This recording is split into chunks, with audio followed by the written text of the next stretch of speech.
Vai ficar vermelho em cima. Pronto. Olá a todos. Hoje falaremos um pouco mais sobre os capítulos 48 e 49, referente à poluição da água e a sensibilidade química múltipla. Somos o grupo 5 de Medicina do Trabalho. Os componentes são Laura, Emanuele, eu, Yuri, Ana Caroline, Gomecindo, Letícia, Laís e Lana. Bom, para dar início ao nosso trabalho, vou falar um pouco mais sobre a poluição da água. A gente sabe que a água é vida, né? Então, a água é uma básica essencial para a gente manter uma boa qualidade de vida, uma boa saúde. Mas, com tudo que vem acontecendo, nós mesmos temos a irresponsabilidade de produzir essa poluição, né? Não só da água, mas também de todo o meio ambiente. Né? E hoje a gente sabe que a gente pode pontuar o uso básico da água no meio essencial, né? Então, a gente pode pontuar a agricultura, nos ambientes secos, é isso. E pode passar o slide. Referente à biocontaminação dos abastecimentos das águas, a gente sabe que os alimentos contaminados, a gente pode se infectar através da ingestão desses alimentos, né? No caso da água, que está diretamente relacionado com a contaminação dessas águas, algumas enfermidades. A gente pode pontuar que, referente aos Países Baixos, a quantidade de infecção é muito alta e nota-se um crescimento epidemiológico de doenças patológicas humanas, né? Dessas doenças patológicas, a gente pode pontuar aí a Escherichia coli, a Mycobactéria, a Legionella, o próprio H. pylori e a Giardia. E outra bastante frequente é a Toxoplasma gondii, que são patógenos que têm como transmissão a ingesta direta de alimentos, né, desses alimentos contaminados. Para chegar a um diagnóstico básico de diarreia, que são aproximadamente 70% dos casos, né, desses patógenos, a gente pode pontuar na questão da agricultura, né, porque também tem bastante uso junto com os agrotóxicos, né, que podem ser contaminados, né, e posteriormente levar à contaminação de nós ao consumir esses próprios alimentos, né, no caso da água. Pode passar. A respeito sobre o controle da contaminação da água, contextualiza de forma geral como ocorre o tratamento dessa água contaminada, né, como ocorre nos reservatórios de água, como ocorre nesses fluxos de abastecimento da água potável. Esses tratamentos, eles são de primeira escolha. A gente pode pontuar os 3 aí, que são os BOD, que é a demanda de oxigênio química, né? O que acontece? Ela retira todos aqueles materiais orgânicos da água, né? E que, na verdade, ela pontua aí os materiais mais pesados. E o outro tratamento é o TOC, que é a quantidade de carbônicos total, né, que também faz parte do controle para se ter um tratamento dessa água. E o TSS, que é o total de sólido suspenso, que ele ocorre fazendo tratamento, retirando, né, no caso, retirando todos os sólidos suspensos nessa água. E, basicamente, esses 3 tópicos que falam sobre a contaminação, o controle dessa contaminação das águas nos reservatórios.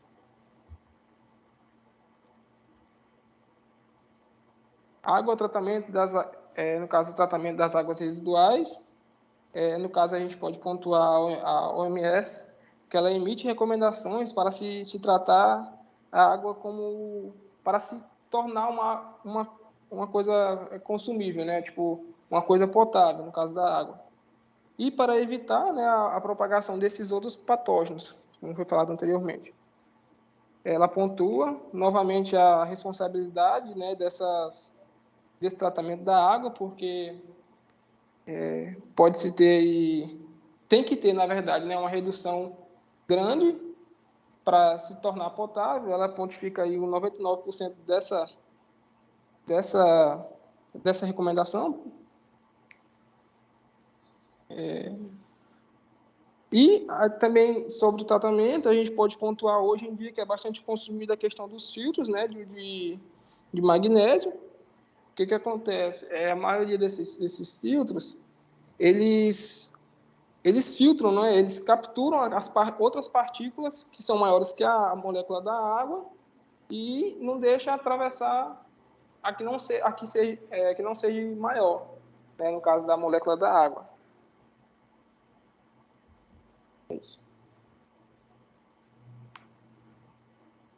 Agora, falando um pouco sobre os registros para uma água potável humana, é necessário falar que a ingestão de água pelos seres humanos geralmente ela é feita a partir de uma das três fontes.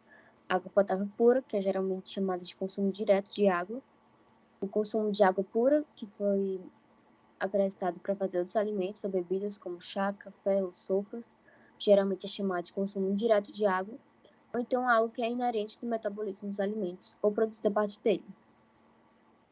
E em um equilíbrio de 2.100 a 3.400 ml de digestão e débito de água é normal. Então, em uma condição de trabalho pesada, estressante, em clima quente, úmido, onde ocorre um perda de água pela transpiração e evaporação, a pessoa sua muito, a pessoa pode aumentar potencialmente para vários litros por hora a necessidade de consumir. Em mulheres grávidas e lactantes, a necessidade de água ela pode aumentar em 20 a 50% durante a gravidez e a lactação. Então, para essas pessoas, é necessário ter um aumento da necessidade de água. É importante o trabalho oferecer esse auxílio. E a Agência de Substâncias Tóxicas e Registro de Doenças, ela estima que, em circunstâncias em que os seres humanos eles utilizam água contaminada com materiais orgânicos parcialmente solúveis, como hidrocarbonetos, halogenados, para todos os propósitos domésticos usuais, a pessoa tem que ter essa dose de hidrocarboneto absorvida por inalação de água contaminada, usada tanto para banho de chuveiro, banheira, e pode exceder a dose consumida pelos mesmos indivíduos em densidade. E nesse caso, por exemplo, de cálcio e magnésio, nesse caso de cálcio e magnésio, é importante para a saúde óssea e os processos fisiológicos, mas alguns estudos têm identificado associações entre o aumento da dureza da água, que é normalmente medido como concentrações de carbonato de cálcio ou de cálcio e magnésio, e menores taxas de mortalidade por doença cardiovascular. Pode passar. Então, falando agora sobre as principais fontes de entrada de poluentes em águas pluviais e subterrâneas, a água da maioria das fontes ela contém pelo menos alguns produtos químicos ou outros agentes. E a contaminação química da água é um problema mundial. Então, fontes de contaminação elas podem ser tanto naturais ou artificiais. E um exemplo de um agente tóxico que ocorre naturalmente é o arsênico, que está presente mundialmente em muitos abastecimentos de água e que tem sido associado ao câncer e outros efeitos adversos. Pode passar. Agora, sobre essa imagem, é mais ou menos falando como as práticas de eliminação de resíduos podem contaminar o sistema de águas subterrâneas, como aqui está falando. Tem vazamento, tem descarte, introdução, tem tudo aqui falando direitinho como ocorrem essas práticas de eliminação de resíduos e como isso pode contaminar as águas, o sistema das águas subterrâneas. Pode passar. Agora, falando melhor, As fumaças, aerossóis, sprays, vapores, elas podem contribuir com materiais orgânicos e substâncias inorgânicas de importância toxicológica variável para a atmosfera. E a contaminação da fonte de água com produtos farmacêuticos para seres humanos ou animais, bem como os seus metabólicos relacionados, é importante para poder ter um melhor controle. E orgânicos oxitrogenados ou polinucleares parcialmente solúveis em metano orgânicos, eles podem participar desse ciclo de evaporação, precipitação e pode contaminar essas águas, tanto pluviais como subpluviais. Pode passar. E é falado também que tem uma combinação de tratamento biológico com elevada permanência, sedimentação e ozonização do efluente parece ter uma tecnologia mais promissora para controlar a contaminação por produtos medicamentosos. E as licenças do National Pollutant Discharge, enfim, dessa agência de eliminação de sistema, ele ajuda a garantir que um padrão responsável seja aplicado a todos que eliminam materiais perigosos e contaminam as fontes de água, solo ou ar.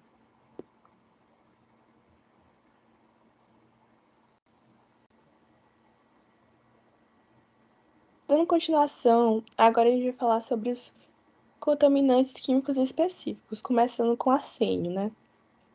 O arsênio, a intoxicação dele acontece nosso foco agora é pela ingestão de água. Ele acontece mais pela ingestão de água, ele é por uma ocorrência natural, mas pode ser por uma contaminação industrial, né? E as causas, de acordo com a International Agency for Research on Cancer, eles fizeram uma pesquisa e verificaram que o arsênio pode causar câncer de pulmão, bexiga, pele e rins. E ele pode trazer também lesões patognomônicas, que incluem uma hiperceratose na palma das mãos e regiões plantares dos pés, e uma hiperpigmentação, geralmente envolvendo o tórax.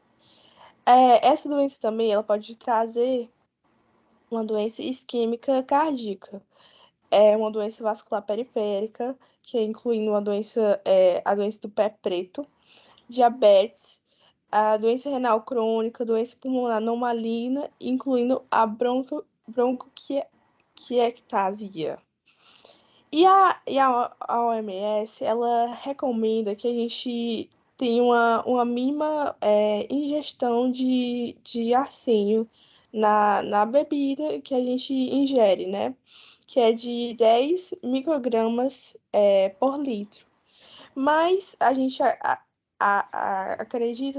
acredita não, mas nos países desenvolvidos isso não acontece, porque por conta dessa intoxicação nas indústrias e tudo mais, a falta de fiscalização, essa ingestão é muito mais alta do que essa recomendação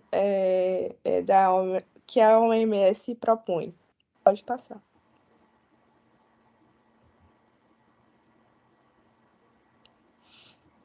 Agora, o perclorato. O perclorato ele é usado muito na propulsão de foguetes de combustão sólido, pasta explosiva, sinalizador e sistemas de enchimento de airbags. A contaminação dele é nos alimentos ou da água após a contaminação industrial. E as causas do perclorato, ele acontece dessa forma, né?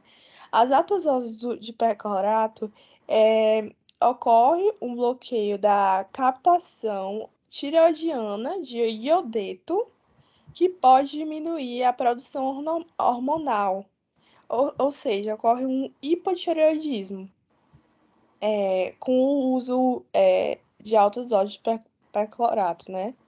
E além disso, quando tem o uso dessa substância durante a gravidez, houve uma pesquisa e verificou-se que o bebê nascia com a diminuição do seu desenvolvimento e cognitivo e havia uma baixa do QI dele. Pode passar. Já o cromo ele existe vários tipos de cromo, né? O tipo 3, ele é um nutriente essencial encontrado em alimentos como pães e cereais e vegetais. E o tipo 4, ele é mais perigoso, ele é um agente carcinogênico. A contaminação ela pode ser por meio da inalação, ingestão ou absorção dérmica. E as causas mais comuns, os problemas mais comuns que a gente pode ver é a rinite, asma, bronquite, ulceração da mucosa nasal, tosse, falta de ar e respiração ofegante. Já quando a gente vê o 4, o 6, na verdade, é o agente, que é o agente carcinogênico, a gente vê o câncer que mais aparece, é o câncer de pulmão, nasal, e dos seios da face. Pode passar. Já o nitrato e nitrito, a contaminação é pela água, através de fertilizantes, resíduos de animais e de seres humanos, óxido de nitrogênio de serviços públicos e automóveis e algumas plantações. Ingestão acontece a ingestão, na verdade. O nitrato ele é reduzido a nitrito, ele se liga à hemoglobina nos eritrócitos para formar uma metimoglobina. Essa ligação com a metimoglobina ela é mais forte, é uma ligação mais forte com o oxigênio, e isso acontece como é mais forte, é menos eficaz na liberação de oxigênio para os tecidos. Então, a pessoa fica com cianose, né? A pessoa que ingere o nitrato e nitrito fica com cianose. Aí, os bebês que ingerem, por exemplo, os lactentes, apresentam o síndrome do bebê azul, que é cianose e dificuldade para respirar. E os nitratos, eles bloqueiam a absorção de iodeto na glândula tireoide e diminuem a produção hormonal da tireoide e causam o hipotireoidismo.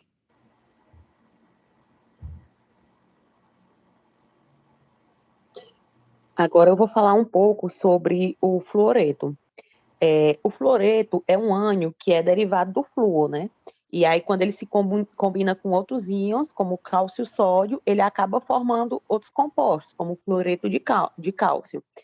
E aí, esses compostos, eles podem estar naturalmente no ar, em ambientes, na água, e só porque ele pode ser resultante de processos industriais que utilizam alguns minerais. E aí o que acaba acontecendo é que, devido ao aumento das indústrias, esse íon, né, acaba sendo muito liberado. Além disso, também constatou-se que a utilização do fluoreto, né, na água, ele ajuda a prevenir cárie. Então, ele passou a ser adicionado nas águas, né, justamente para tentar melhorar esse aspecto da saúde bucal. Só porque, ao mesmo tempo, ele também pode trazer alguns problemas. Teve uns estudos feitos nos Estados Unidos que eles compararam algumas cidades, o índice de câncer antes de iniciar a fluoretação e depois. E aí ele observou que depois, as cidades que tinham a fluoretação aumentaram muito mais os casos de câncer do que as que não adotaram. Então, foram feitos alguns estudos em relação a isso, Só porque também eles chegaram à conclusão que esses estudos não eram bem específicos. Eles não levavam em conta a idade dessas pessoas que tiveram câncer, nem como é que eles, economicamente, como é que eles estavam, se tinham comorbidades. Então, assim, também não foi um estudo muito específico. Então, eles não levaram tão em conta justamente por isso. Ficou essa dúvida, se realmente essa adição de flúor ocasionou esses cânceres ou não. Mas, assim, comprovadamente, eles observaram o quê? Que existe a fluorose esquelética e a dental. A esquelética é que esse uso excessivo do fluoreto pode aumentar o número de fraturas ósseas. E em relação à dental, eles chegaram à conclusão que também o excesso vai ser maléfico, porque ele vai promover uma corrosão do esmalte dos dentes, né? E vai enfraquecer. Então, o que é que eles acabaram concluindo? Que o fluoreto é bom, mas que o excesso dele traz malefícios. Então, o Departamento de Saúde dos Estados Unidos, ele propôs diminuir o limite, né, de fluoreto, que antes era de 1,2 para 0,7, justamente para tentar maximizar o benefício, né, dele, que é justamente na saúde bucal, mas ao mesmo tempo limitar seus riscos. Pode passar. Agora, em relação aos subprodutos da desinfecção, existem formas, né, gasosas e líquidas do cloro que são frequentemente adicionadas na água, justamente para atuar como um agente de desinfecção, que são, né, o ácido hipocloroso, e além disso, outros tipos de íons que podem ser adicionados com o intuito justamente de promover essa desinfecção. Ou seja, ela vai matar, né, bactérias, protozoários e vírus que estejam naquela água, evitando a contaminação, né, pelo ser humano. Só porque a presença, né, desses elementos que vão promover o extermínio desses micro-organismos, eles também podem ser maléficos. Na presença de material orgânico, esses agentes, né, potencialmente tóxicos, podem acabar indo para a água, né, e promovendo alguns malefícios. Então, os estudos que foram feitos que viram que existe uma associação da adição de cloro e de outros componentes com anemia, a toxicidade de fígado, de rins e do sistema nervoso. Eles atuam também promovendo um problema em efeitos reprodutivos, né, nas mulheres, e também no desenvolvimento de crianças, além também de uma certa associação com câncer. Então, também está tendo muitos estudos para saber qual seria a quantidade ideal para poder matar esses micro-organismos, mas ao mesmo tempo não fazer mal ao ser humano. E ainda está em estudos mesmo. Pode passar. Agora, falando dos radionuclídeos, isso está relacionado com a extração mineral radioativa, que ela foi muito utilizada nas atividades militares da Guerra Fria, que era justamente, eles faziam esse tipo de mineração para poder abastecer as usinas nucleares. Só porque esse processo levou à contaminação de muitas águas pluviais e subterrâneas com esses agentes, né, que são radioativos. E aí começou também a fazer estudos para ver o que é que o rádio, o urânio, né, e todos os seus produtos de decomposição ocasionaram, né, aquelas pessoas que tiveram contato com essas águas. E aí eles chegaram à conclusão que esses produtos, né, dessas águas foram responsáveis pelas altas taxas de leucemia infantil que ocorreram em regiões próximas. E eles viram também que para retirar esse material é algo que vai durar muitos anos, né, para eles conseguirem retirar todo esse material radioativo. Então, isso é um grande problema e que ainda continua sendo um problema nesses lugares, perto desses locais de mineração. Além disso, também, a gente vai falar sobre as substâncias químicas agrícolas, porque tem que lembrar que hoje a agricultura ela é responsável por cerca de 70% do consumo de água. Então, assim, a forma principal de consumo de água no mundo hoje é através da agricultura. E a utilização de pesticidas foi muito importante porque eles combateram, né, insetos e pragas, e com isso aumentou a produção de alimentos, porque reduziu essas doenças, né, que eram transmitidas pelo inseto. Mas, ao mesmo tempo, a utilização química, né, desses produtos também trazem malefícios, né, e uma delas está relacionada justamente com a questão da água. E, e o que é que se observou? É que alguns, não são todos, mas muitos deles têm os compostos carcinogênicos, né? Que também vão levar à esterilidade masculina e vão impactar sobre o neurodesenvolvimento infantil. Isso eles descobriram a partir de estudos com agricultores, né? Com famílias de agricultores que utilizavam esses pesticidas de forma direta. Então, eles observaram os filhos deles tendo esse comprometimento, né, de neurodesenvolvimento, esse problema também de aumento de casos de câncer. Então, o uso de pesticidas, ele acabou trazendo graves problemas de poluição de água e graves problemas de saúde também à população. E uma das formas que eles tentaram resolver isso, que eles tentam, né, não é nem resolver, mas amenizar, é utilizando filtros de carvão e de osmose reversa, justamente para tentar minimizar os efeitos desse pesticida, né, no organismo humano. Pode passar.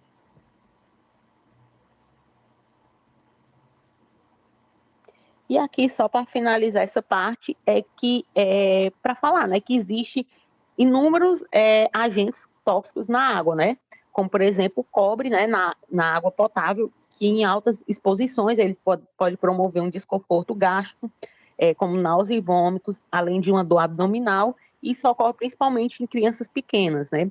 Aí existe também nefropatias, né, que podem ser induzidas por cádmio, o chumbo, zinco, magnésio, mercúrio e ferro, que são oriundas de áreas de mineração e acabam indo para águas, né?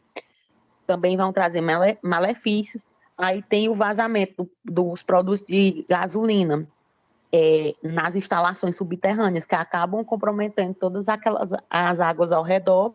E tem o metilmercúrio, né? Que ele traz malefícios para toda a cadeia alimentar. O metilmercúrio ele é proveniente do mercúrio, né?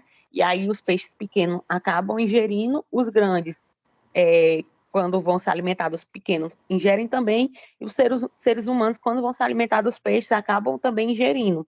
Então, por isso que ele fala que é uma cadeia que acaba sendo... ele acaba pegando toda uma cadeia, né, de animais e de pessoas, e isso traz alterações no desenvolvimento neurológico. Então, a gente vê que são vários componentes que vão estar presentes na água e que podem trazer malefícios. Por isso que é importante o tempo todo estar fazendo estudos e verificando a qualidade dessa água para poder evitar essas doenças, né? Pode passar.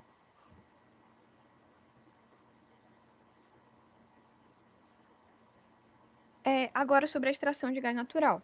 Então, depósitos muito grandes de xisto contendo petróleo e gás natural estão enterrados no subsolo de várias partes dos Estados Unidos e de outros países. E antigamente era muito difícil e muito caro ter acesso a esses depósitos, mas com avanços recentes na perfuração horizontal e na fratura hidráulica, também chamada de fraturação, esses avanços eles tornaram mais viável extrair gás natural e petróleo a partir dessas fontes.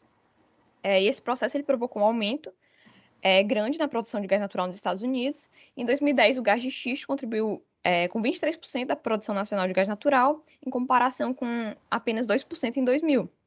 Só que, infelizmente, esse processo ele também levou a várias preocupações ambientais, incluindo o uso muito elevado de água, a produção de grandes quantidades de água residual, contendo uma variedade de materiais potencialmente tóxicos, e a possível contaminação da água subterrânea local, que é usada para consumo pelos moradores que vivem perto dos poços.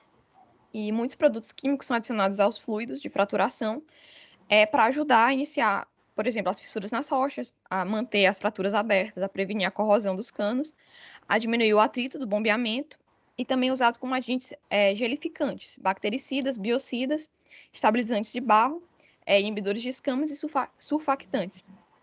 Sendo que as substâncias químicas encontradas em águas de fraturação ou residuais vão incluir o ácido hidroclorídrico, etileno glicol, xileno, metanol, metais, além de vários agentes carcinogênicos, como o formaldeído e benzeno.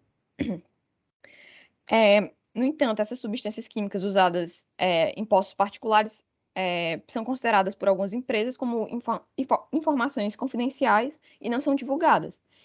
Tem havido preocupações sobre a contaminação da água subterrânea local a partir de sais, substâncias químicas e materiais radioativos naturalmente presentes no flowback, que costuma ser temporariamente bombeado para lagoas de águas residuais, e em seguida transferido para fora, onde é reintroduzido no solo ou transferido para instalações de tratamento de águas residuais para o tratamento e descarte.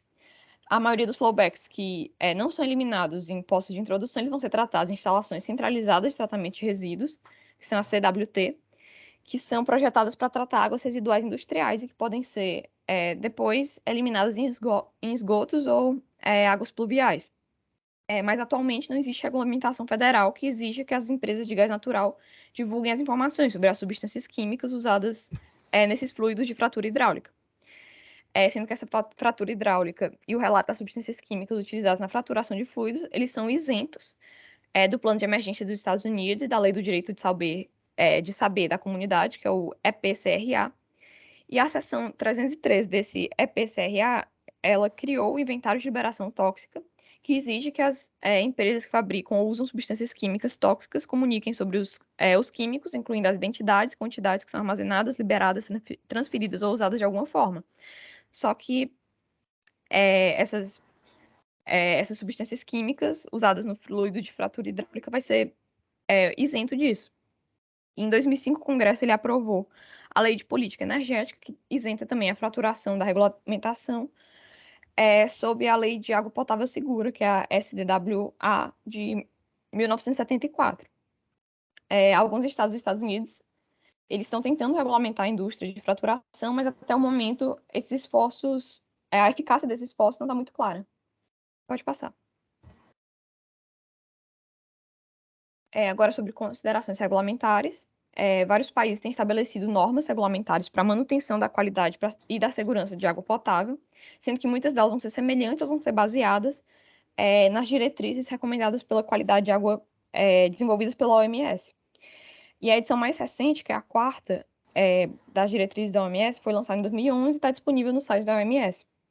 Sendo que essas diretrizes elas vão incluir uma variedade de recomendações para operações, gestão, vigilância e tratamento de sistemas de água, e também vai incluir informações químicas descrevendo a ocorrência, os efeitos sobre a saúde e os valores de referência para vários contaminantes da água potável, incluindo agentes microbianos, substâncias químicas orgânicas e inorgânicas, pesticidas e radionuclídeos. Pode passar.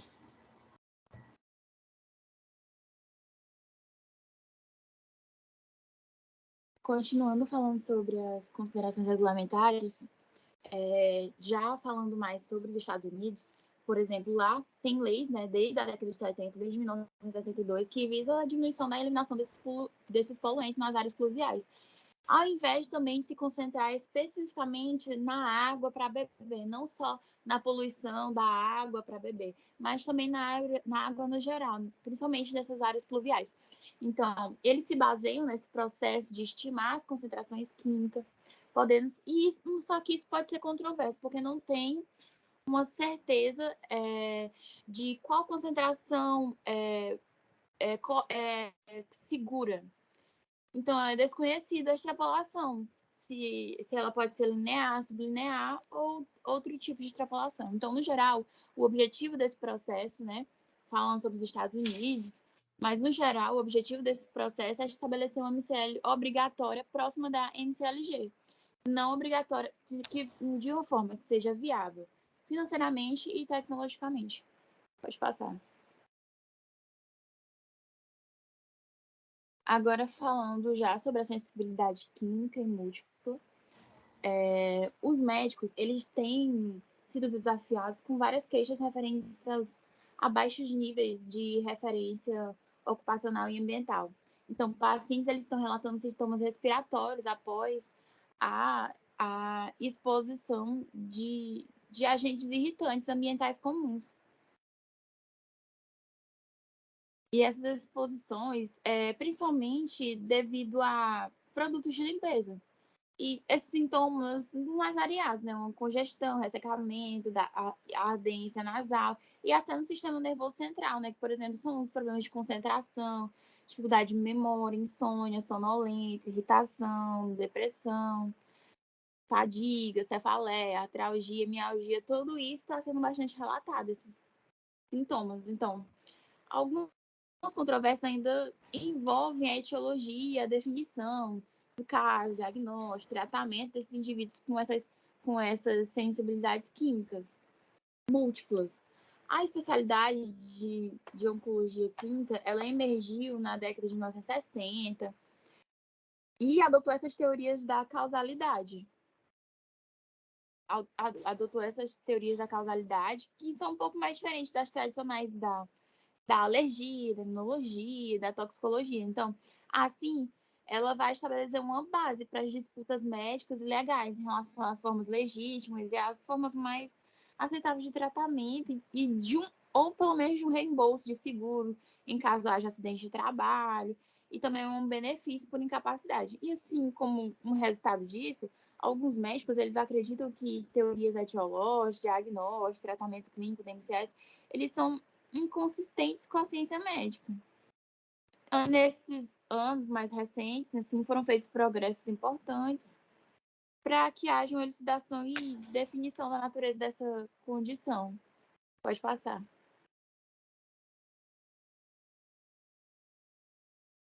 Agora, já sobre epidemiologia e definições de casos, né? O termo sensibilidade química múltipla, ele foi definido em 1987 como um distúrbio adquirido caracterizado por sintomas recorrentes, sintomas que eu já falei anteriormente, né? Principalmente sintomas respiratórios, sistema nervoso central e sintomas também de sintomas vegetativos, que é a fadiga que eu comentei. Esses sintomas recorrentes atribuídos a vários órgãos, sistemas, ocorrendo em resposta às exposições demonstravam muitos compostos quimicamente não relacionados e em doses muito inferiores àquelas estabelecidas. Então, como eu falei também anteriormente, não se sabe quais os limites que pode se extrapolar, se esse limite realmente está correto, não se sabe realmente o que pode causar um problema, o limite correto, o limite seguro. Então, esses são os critérios que devem ser atendidos. Estão aqui listados. Um é a condição adquirida em relação a algumas exposições, lesões, doenças ambientais, documentável. Dois, sintomas que envolvem mais de um órgão ou sistemas. Os sintomas que recorrem e diminuem em resposta a estímulos previsíveis. Os sintomas não desencadeados pela exposição a diversas classes de substâncias químicas e formas de ação. Os sintomas não desencadeados por exposições demonstráveis. As exposições que provocam sintomas devem ser muito baixas, o que significa que os desvios padrão abaixo da média de exposição são conhecidos por causa de efeitos adversos em seres humanos. Não há um teste de funções orgânicas único e amplo disponível para explicar os sintomas. É tudo, não tem certeza. Não pode passar. Continuando sobre a epidemiologia e definições de casos, né, agora se baseando mais em um estudo de base populacional nos Estados Unidos, né, no estado da Califórnia, constatou que mais 6% relataram diagnóstico médico de doença ambiental ou sensibilidade química múltipla. E cerca de 16% relataram ser alérgico ou excepcionalmente sensível a substâncias químicas do dia a dia.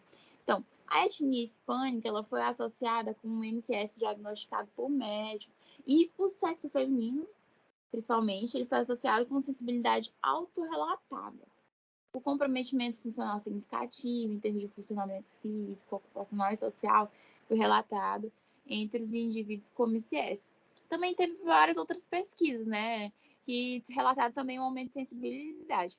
Então, entre esses indivíduos que relataram hipersensibilidade, substâncias químicas usuais, que são os desencadeantes mais comuns de sintomas, foram os produtos de limpeza, foi a fumaça de cigarro, perfume, pesticida e exaustão de automóveis. Então, a modificação do estilo de vida também foi relatado com frequência, o que ajuda, né, em relação a essa hipersensibilidade, incluindo troca, produto de limpeza, doméstico, higiene pessoal, sistemas domésticos de filtragem de água. Então, a sensibilidade química autorrelatada foi encontrada em muitos entrevistados, em vários estudos de base populacional, não só nos Estados Unidos, mas também na Alemanha. Assim, quando é autorrelatado, eles mesmos fazem suas trocas por algo que seja mais usual para eles. Pode passar. Agora, com relação à etiologia, como a Letícia falou, não é uma etiologia 100% explicada. A maioria desses aqui são feitos através de estudos, mas os resultados não são comprobatórios. E para explicar a etiologia, foram selecionados alguns mecanismos que estão relacionados com a exposição a esses agentes químicos. Com relação aos mecanismos toxicológicos, o que é postulado é que a excitação autonômica, em resposta aos odores, vai desempenhar um papel importante na mediação dos sintomas.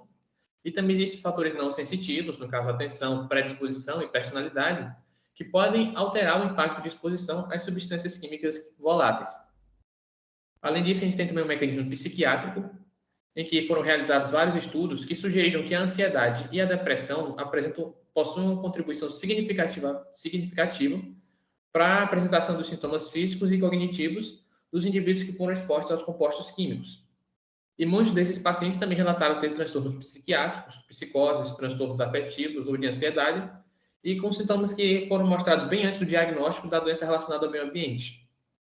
E, além disso, os sintomas físicos prolongados e a sensibilidade a esses agentes ambientais irritantes têm sido descritos como uma resposta comportamental condicionada, ou também como uma crise de pânico desencadeada por essa exposição. Outro mecanismo que não é 100% explicado é o mecanismo imunológico, que é sido postulado como uma doença imunológica, uma vez que ela provoca uma desregulação imunológica generalizada, que resulta da geração de radicais livres e também de alquilação, que vai levar a uma alteração estrutural dos antígenos ou vai levar a reações já tendo portador. A hipótese mais aceita é que essas substâncias químicas elas alteram as respostas imunológicas através do desencadeamento de linfocinas e levando aos sintomas clínicos de resposta imune mediada por células. E também é relatado que os pacientes quimicamente sensíveis eles têm uma contagem alterada tanto de linfócitos B quanto de T, e além disso eles vão apresentar taxas anormais de supressores auxiliares e anticorpos para uma variedade de substâncias químicas. Com relação aos mecanismos respiratórios, muitos indivíduos com a MCS eles relataram um olfato mais apurado ou desenvolveram sintomas em baixos níveis de exposição a irritantes ambientais.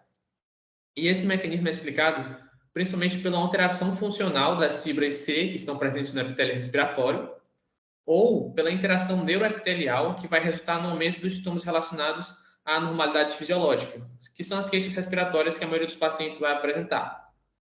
E, além disso, também vai apresentar uma inflamação neurogênica mediada por enzimas da superfície celular, que é essa inflamação que vai desempenhar um papel nos sintomas respiratórios superiores, que são relatados pelos pacientes com MCS. E os indivíduos com MCS também apresentaram maiores scores de sintomas respiratórios, com exposições controladas a substâncias irritantes. Com relação agora ao mecanismo olfatório límbico, os indivíduos que foram expostos a esses agentes ambientais, eles têm sido classificados como resultado de uma exposição química ambiental, com um desencadeamento ou uma perpetuação de transtornos afetivos e cognitivos, e, além disso, uma disfunção somática em indivíduos mais vulneráveis por meio de uma sensibilização do sistema nervoso central. Existem ainda ligações anatômicas entre o nervo olfativo, o sistema límbico e o hipotálamo, e justamente por essa ligação anatômica que pode ser estabelecida uma explicação da relação do odor ou irritação do trato respiratório resultar direta ou indiretamente nos sintomas em múltiplos órgãos. E o Kidling, como é chamado, é um tipo de sensibilização tempo-dependente dos neurônios olfatórios límbicos que é induzida por estímulos medicamentosos ou não, e com a ativação das estruturas neurais como a amígdala e o hipotálamo, que ocorre justamente por haver essa exposição a esses agentes tóxicos, que vai levar a essa sensibilização tempo-dependente.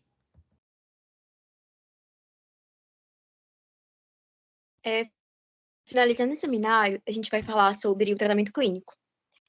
Primeiro, é importante enfatizar a importância da anamnese e do exame físico completo, em que o médico ele tem que questionar o início dos sintomas em relação à exposição, sendo ela aguda ou crônica.